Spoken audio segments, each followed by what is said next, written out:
August 1944. Dawned over Isigny with a humid stillness as American ordnance teams positioned test guns before captured Panthers. Engineers, observers, and armored officers gathered cautiously, recognizing this evaluation would finally determine whether new ammunition justified battlefield expectations. The Panthers stood silent on scorched ground, their sloped armor bearing scars that testified to countless failed Allied attempts earlier.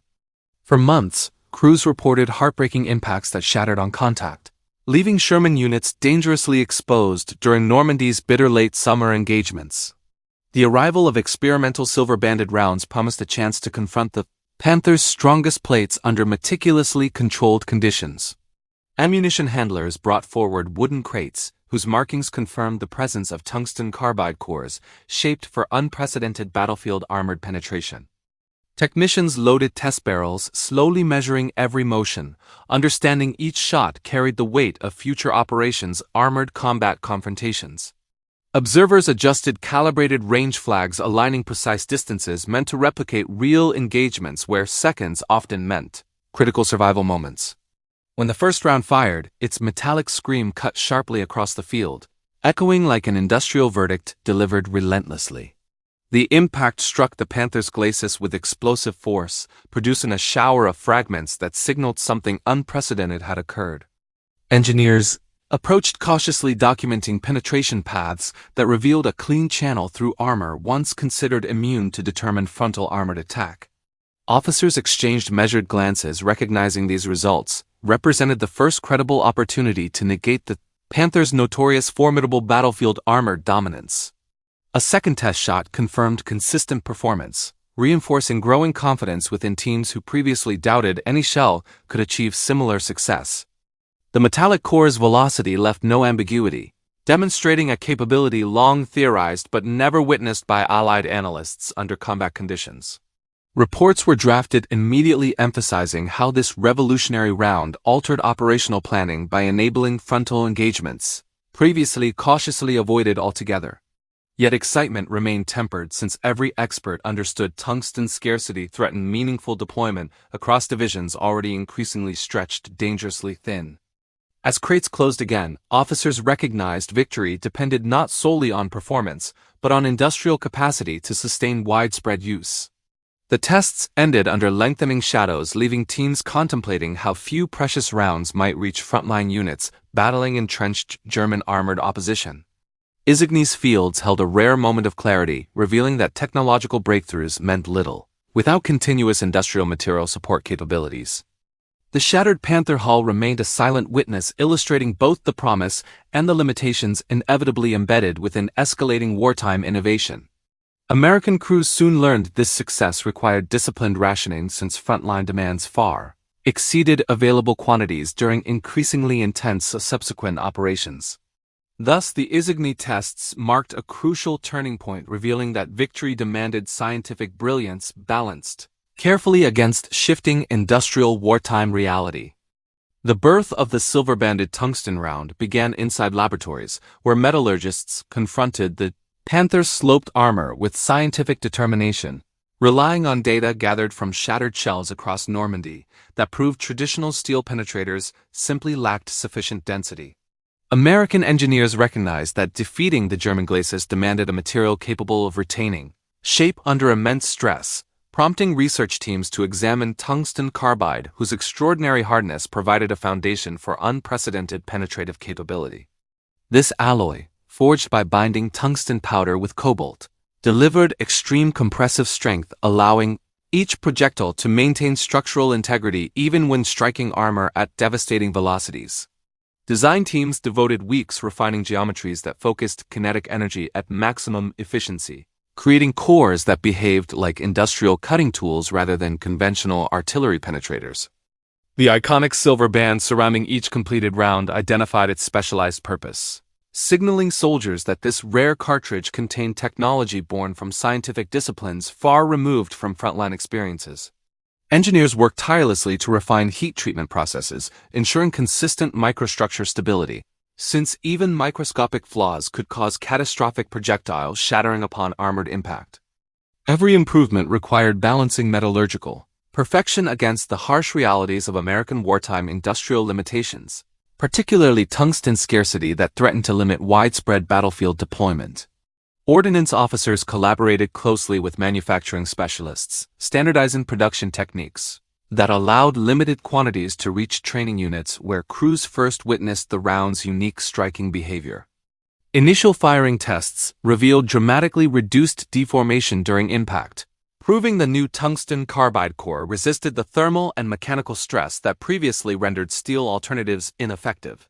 These results inspired further experimentation with propellant charges engineered to maximize muzzle velocity, since increased speed amplified tungsten's inherent advantages in high-energy environments. The success of each test round reinforced the belief that scientifically engineered ammunition could offset disadvantages posed by lighter, Allied tanks when facing heavier German designs. Reports circulated emphasizing that technological innovation, not simply strategic maneuvering, increasingly defined armored warfare during late 1944 as battlefield conditions grew more unforgiving. Even as laboratories perfected the tungsten core, supply analysts warned that global shortages threatened to undermine progress, forcing commanders to ration the precious ammunition. This challenge underscored the paradox of wartime science, revealing how revolutionary breakthroughs remained constrained by resources far beyond engineers' control. Consequently, production priorities shifted, ensuring each tungsten round was reserved for situations demanding absolute penetration where no other projectile could succeed. At assembly plants, technicians inspected every core under strict quality standards, reinforcing the understanding that any inferior batch would compromise field reliability. The silver band ultimately symbolized both technological triumph and industrial fragility, encapsulating the tension between battlefield necessity and material scarcity. Tank crews soon learned its significance, appreciating that innovators behind the tungsten round had created a tool capable of reshaping armored combat. Thus, the engineering race for penetration defined a critical moment in the struggle against German Panthers, representing how metallurgy and science directly influenced tactical possibility.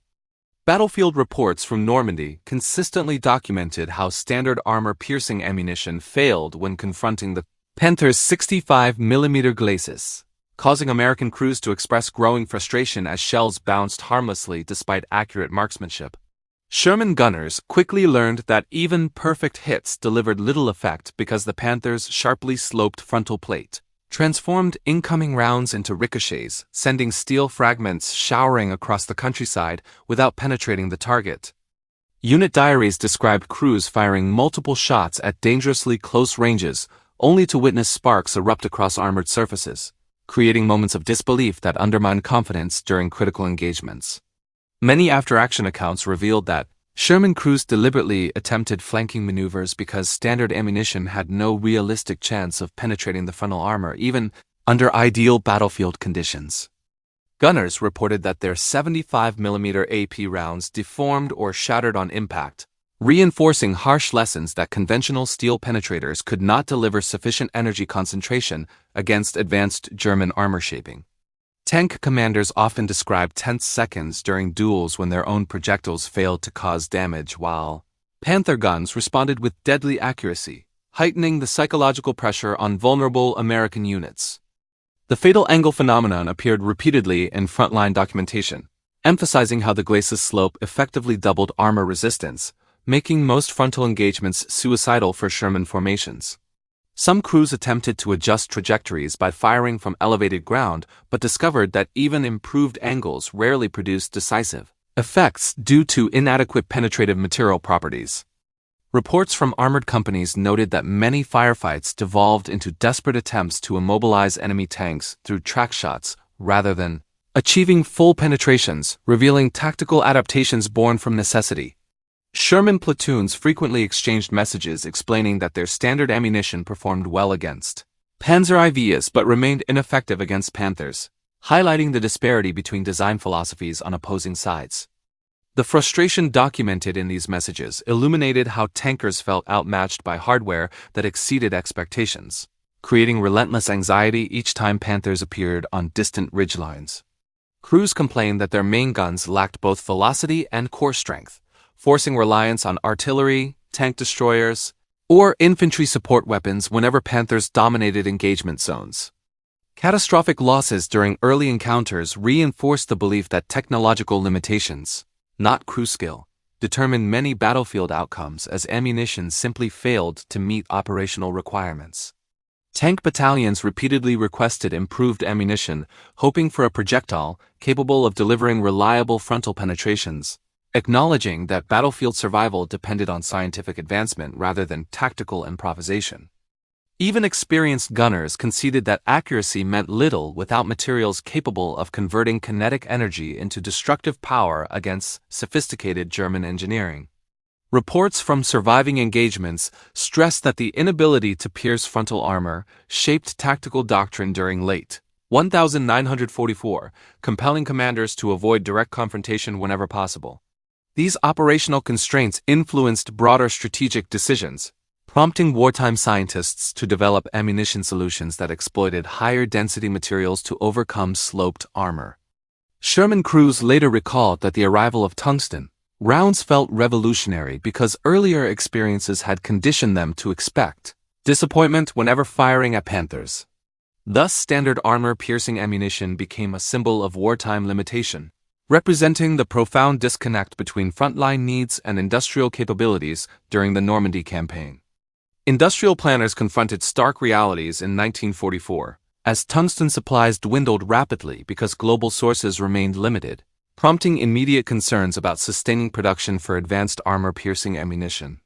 American analysts recognized that tungsten carbide required vast quantities of rare materials difficult to obtain in wartime conditions, creating an unavoidable bottleneck that shaped strategic decisions across multiple industries.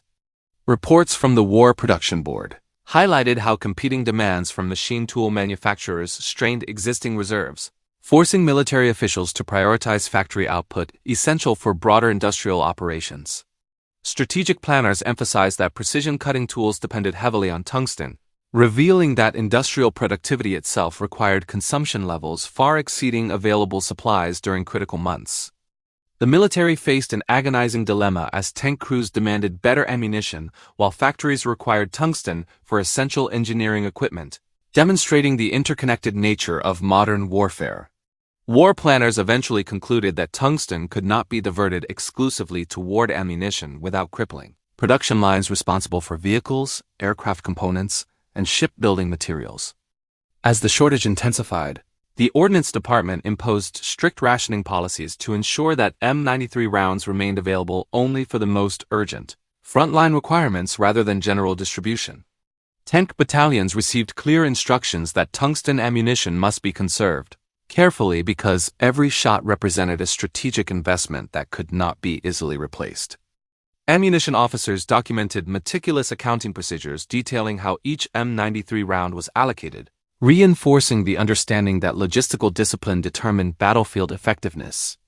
Crews realized that their access to tungsten depended on broader strategic calculations, transforming the M93 round into a symbol of industrial scarcity rather than unlimited American abundance. Reports from frontline commanders revealed their frustration when receiving only a handful of M93 rounds per vehicle, emphasizing that rationing placed immense pressure on tactical decision-making. Gunners were instructed to fire tungsten only under ideal circumstances when a Panther's frontal armor presented a clear vulnerability, making every shot a calculated gamble shaped by necessity. Some units described storing their limited tungsten rounds separately to prevent accidental use, demonstrating the psychological weight carried by ammunition singled out for exceptional conservation. Logistical officers repeatedly explained that heavy consumption during brief engagements would jeopardize reserves needed for future operations, revealing the far-reaching consequences of material shortages. Strategic reviews noted that total tungsten production simply could not meet rising demands because global mining capacity lagged behind wartime technological expectations across all allied nations. The shortage exposed fundamental limitations in industrial planning, showing that technological breakthroughs created new dependencies that industry struggled to support under wartime pressure. Operational reports documented how rationing altered tactical doctrine by encouraging flanking attacks, ambush, and combined arms solutions rather than relying solely on rare penetrator rounds. Tankers later recalled the tension they felt when deciding whether a target justified expenditure, knowing that each tungsten shot influenced overall strategic capability. Even late war production increases could not eliminate scarcity entirely because tungsten extraction and refinement required long lead times, preventing rapid scale-up during decisive campaigns. Thus, rationing became a defining feature of American armored warfare, demonstrating how industrial constraints shaped battlefield outcomes despite scientific innovation and tactical adaptability. Dawn broke over the French rail yards in early September 1944 as the first crates of M93 tungsten ammunition arrived quietly, marking a moment that frontline commanders would later describe as the most valuable single shipment received in the European theater. Supply officers inspected each box with unusual intensity because every container held small quantities of silver-banded rounds destined for units already struggling against Panther armor that had resisted countless standard attacks. The shipment contained only 1,000 rounds, a figure shockingly small when compared to the vast expanse of the front, revealing the monumental gap between battlefield needs and industrial capacity. Convoys moved these crates under heightened security because the value of each round far exceeded conventional ammunition, prompting escorts to treat the cargo as strategically vital material. Reports noted that commanders debated distribution for hours because allocating too many rounds to a single unit risked crippling others, forcing balanced decisions across several armored formations. Logistical planners understood that the shipment represented months of research, extraction, and refinement, illustrating that technological breakthroughs required extensive industrial support unavailable in limitless quantities. Frontline units reacted with a mixture of relief and concern because while the arrival of tungsten ammunition promised new capabilities, the scarcity reminded crews that their opportunities remained tightly restricted. Tank Destroyer Battalions logged each round into detailed inventories, demonstrating the administrative precision required to manage ammunition considered more strategically valuable than many heavy weapons. Crews gathered around supply trucks as officers opened crates containing gleaming silver-banded shells, creating moments of intense anticipation echoed across multiple regiments. Gunners practiced identifying their new ammunition to avoid confusion during combat, reinforcing the necessity of deliberate usage because accidental misfires would waste irreplaceable resources. Vehicle commanders briefed their platoons on strict engagement criteria requiring maximum certainty before firing, emphasizing that no tungsten round could be expended without clear tactical justification. Several units stored their allocations separately inside marked containers, illustrating how rationing influenced daily operational routines because misplacement could jeopardize entire missions. Reports from the 704th Tank Destroyer Battalion describe the emotional impact of receiving tungsten rounds that finally offered a solution to the Panthers dominating key road networks. Crews expressed renewed confidence knowing they possessed ammunition capable of frontal penetration, although they also acknowledged that limited quantities demanded exceptional discipline during encounters. Strategic planners recognized that psychological effects mattered greatly because belief in new capabilities strengthened morale at a time when German armor still inflicted costly delays. The shipment's arrival influenced operational planning because commanders factored tungsten availability into decisions about which units would spearhead attacks against Panther-heavy sectors. Intelligence officers noted that German forces remained unaware of the limited American supply, creating an advantage because perceived strength often influenced enemy morale dramatically. By mid-September, tungsten allocation lists circulated across headquarters buildings, revealing how distribution became a strategic calculus shaping offensive momentum during critical operations. The scarcity of these 1,000 rounds demonstrated that modern warfare depended not only on innovation but on the industrial power needed to support each technological leap. Thus, the September shipment became a symbol of the war's industrial dimension, showing that battlefield success relied on resource management as much as on courage, training, or firepower. Dawn settled over the fog-soaked fields near Lunéville on September 18, 1944, as the 704th Tank Destroyer Battalion prepared for an engagement that would become the first real battlefield test of America's new silver-banded tungsten ammunition. Platoon commanders studied their maps with tense concentration because German armor movements had been reported throughout the night, suggesting that Panthers operated in concealed positions around the wooded rises flanking the town. Crews loaded their M18 Hellcats with a carefully rationed mix of standard rounds and precious M93 tungsten shells, reminding every gunner that each silver-banded round represented irreplaceable potential. Forward observers relayed sightings of German armor advancing along hedgerow corridors, prompting the Hellcats to maneuver into hull-down positions that maximized protection while preserving fields of fire. When the first Panther emerged from the tree line, its silhouette framed by morning mist, gunners waited patiently because firing a tungsten round too early risked losing the only advantage they possessed. The order to engage came sharply across the radio, followed by a deafening recoil as the first M93 round ever fired in combat streaked across the battlefield with unprecedented velocity. Observers watched in stunned disbelief as the tungsten penetrator punched through the Panther's glacis plate at a range thought impossible days earlier, confirming the transformative power of the new ammunition. German crews reacted with visible confusion because frontal armor failures violated their expectations entirely, marking a moment when battlefield assumptions about Panther invulnerability began collapsing. The Hellcats repositioned rapidly because commanders knew that success encouraged counterfire, prompting disciplined maneuvers that exploited the speed of their lightweight tanks against heavier German threats. A second Panther attempted to flank the American line, but another tungsten round disabled it cleanly, demonstrating that precision shots with limited ammunition could shift tactical momentum instantly. Radio reports described rising German hesitation because hit after hit shattered their confidence in armor previously considered immune to frontal attack, altering morale in subtle but decisive ways. American crews maintained strict fire discipline despite early successes, choosing shots carefully because the fear of wasting precious tungsten remained constant throughout the engagement. Lunéville's urban outskirts echoed with controlled bursts of Hellcat engines repositioning strategically, reinforcing American doctrine that speed and accuracy must accompany any use of limited ammunition. Commanders recorded each tungsten expenditure in detailed logs, ensuring that documentation preserved insight into performance metrics crucial for future operational planning.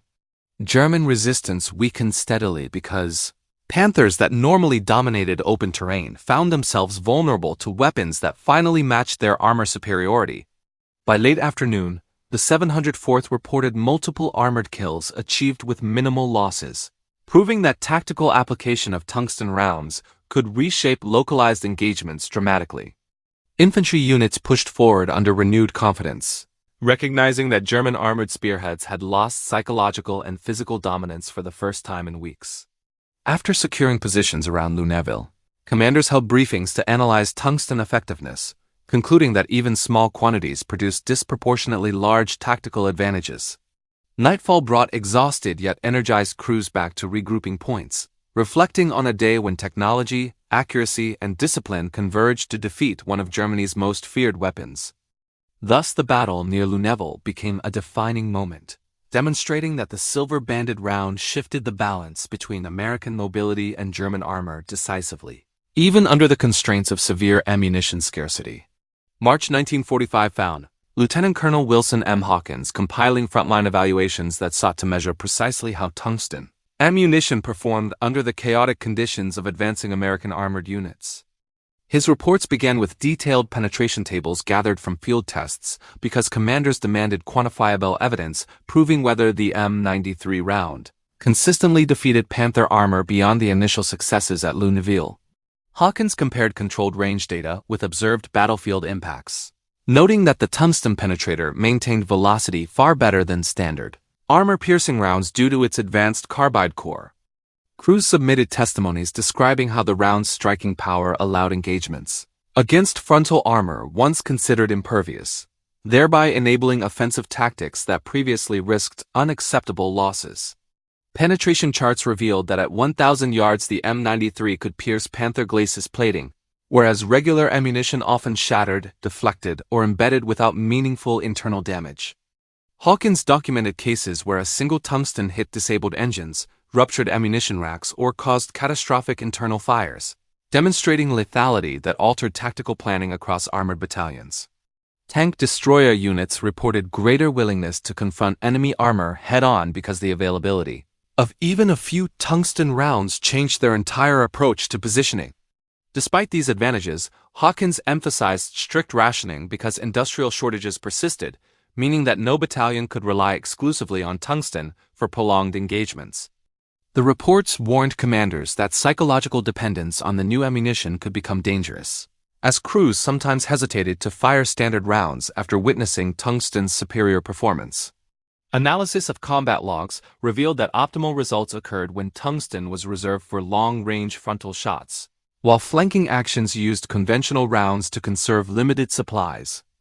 Maintenance officers noted that firing tungsten ammunition produced different barrel wear characteristics, prompting Hawkins to recommend inspections after large-scale engagements to preserve accuracy. Hawkins included first-hand evaluations from gunners who praised the round's stability, explaining that its flatter trajectory simplified aiming under stress compared to the more erratic paths of standard shells. Battlefield diagrams illustrated how tungsten ammunition enabled American units to halt German armored counterthrusts rapidly, particularly during the fast-moving operations of early 1945.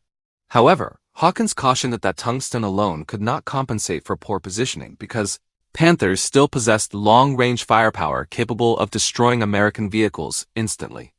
Commanders across multiple battalions confirmed that tungsten use increased kill ratios significantly, although each emphasized that disciplined shot selection remained mandatory under continued supply constraints. Logistical summaries revealed that tungsten shipments rarely matched operational demand, creating situations where crews carried fewer than 3 rounds per vehicle despite facing numerous German tanks. Hawkins urged higher command to prioritize tungsten distribution for units expected to encounter Panther concentrations, noting that strategic allocation could shape outcomes of key engagements. His final March assessments concluded that the M93 round represented the most effective anti armor ammunition available to American forces, capable of fundamentally altering battlefield dynamics.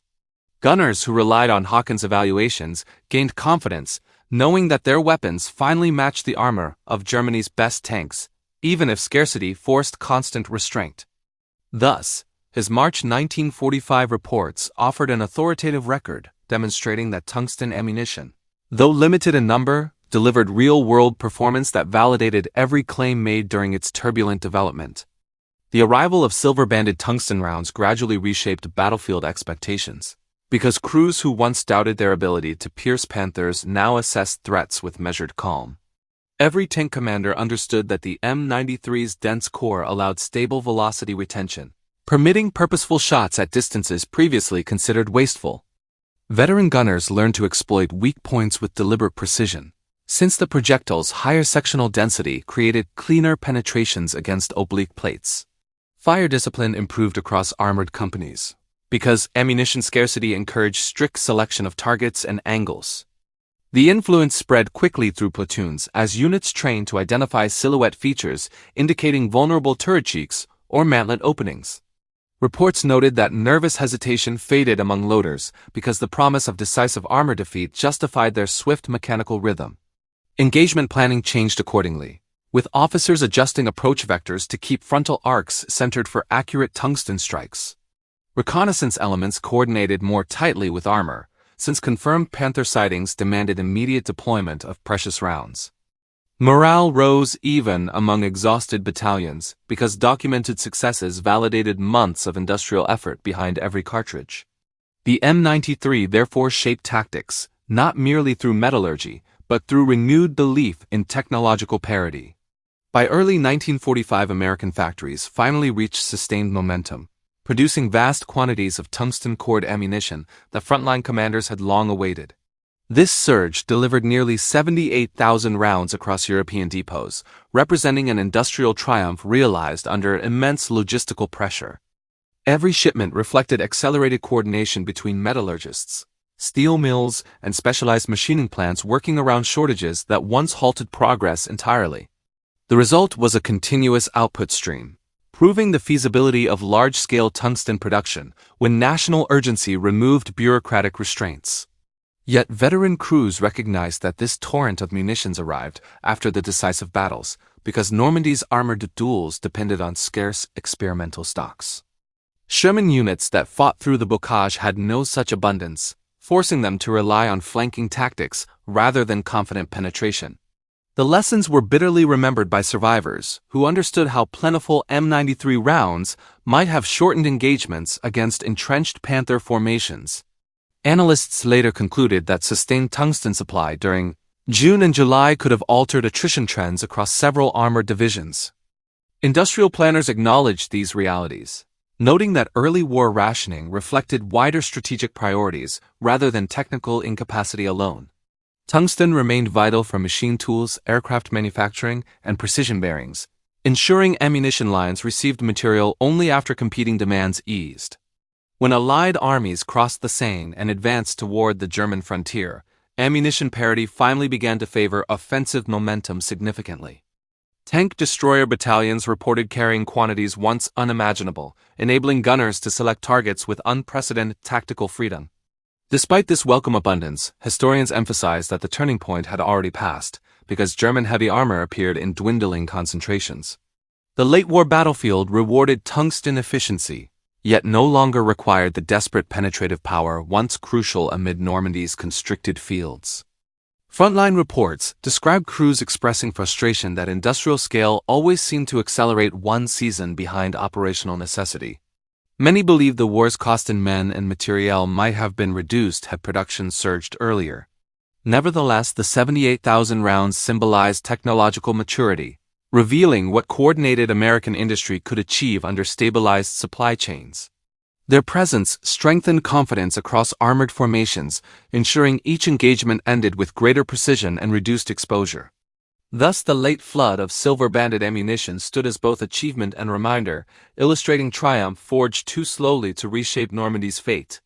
It remains a testament to industrial might that arrived after the moment when its fullest potential could have redefined the campaign.